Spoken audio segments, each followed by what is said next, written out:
John Calvin on Psalm 97, verses 1 through 6. The Lord reigneth, let the earth rejoice. Let the multitude of isles be glad thereof.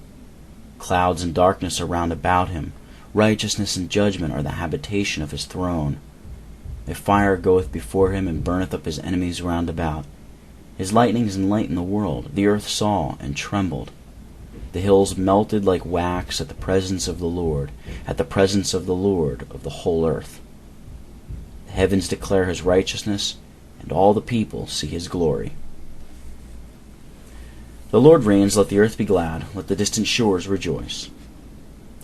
God's throne is represented as founded in justice and judgment, to denote the benefit which we derive from it.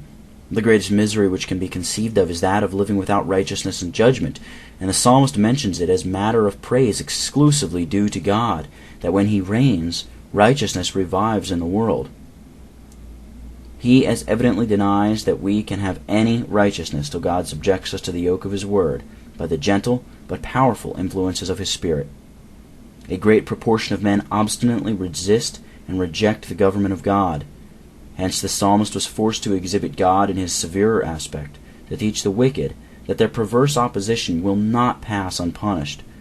When God draws near to men in mercy, and they fail to welcome him with proper reverence and respect, this implies impiety of a very aggravated description. The psalmist intimates that those who should despise God in the person of his only begotten Son will feel in due time, and certainly, the awful weight of his majesty. The earth sees and trembles. So much is implied in this expression.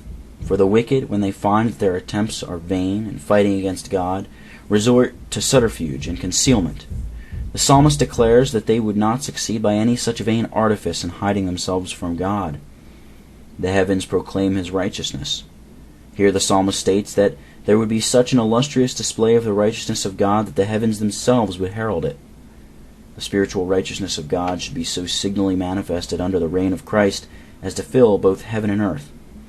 The heavens are personified as if they were penetrated with a sense of the righteousness of God and represented as speaking of it.